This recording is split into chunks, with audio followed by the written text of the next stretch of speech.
two fundamental basic building blocks to bring the entire planet into the space age, including all the people on the bottom. Two fundamental building blocks are an overabundance of free solar power. Right, yes, I've heard you say that. But very highly efficient solar power. We've designed systems that are 80 plus efficient because our solar systems use not only heat for power, but they use the leftover or latent heat to heat facilities. So you can recover, like the ratio of power to latent heat is like 1/3 power to 2/3 heat. Well, that's the exact ratio that we need in the colder climates of Europe and here in the United States. We need 2/3 heat, 1/3 power. So our systems deliver that automatically through their cycle.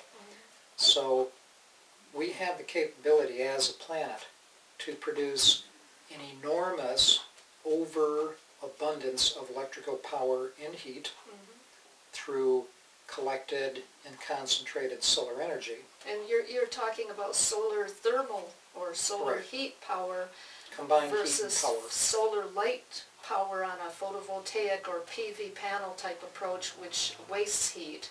But it's also the cost of the system. PVs are only good for 20 years maximum, and then you have to replace them at a very high cost. The turbine systems that we've developed and we're showing people how to build will last 1,000 years or more. These are eternal engines, so that gets us to the other part of the basic building block, the new engine. Oh yeah. Turbogenerators are the engine of the 21st century.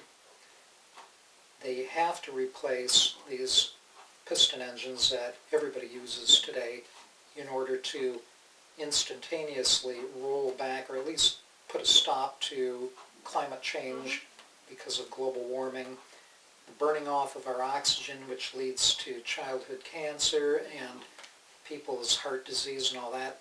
That's what's killing people today, is we just don't have enough oxygen to breathe. So we need a new engine, and we need to deploy and use the engine worldwide in every area, and we have that capability. We've already designed and tested the engine, and it works. So I've seen it. It's used in solar power, it's used in transportation. We can replace all of the existing solar and transportation engines with an engine that'll last, or systems that last 1,000 years or more, including the vehicles. And you also said that this is a heat engine that can use other forms of heat besides solar heat. It could use biomass or some form of biofuel, gases.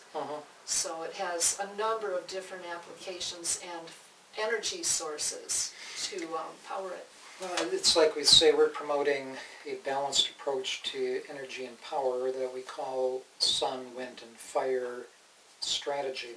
It's a triangle of sun, wind, and fire. And through these three combined and balanced sources of energy, we can provide an overabundance of energy to the entire planet. For instance, just a corner of, say, Arizona, a very small corner, 500 square kilometers in Arizona, can power the entire planet. So it takes very little surface area of the planet to supply all of our existing needs, and then an overabundance by having these sections of good solar heat set aside all around the world, so that at any one time the sun is always producing all the energy needs of the planet.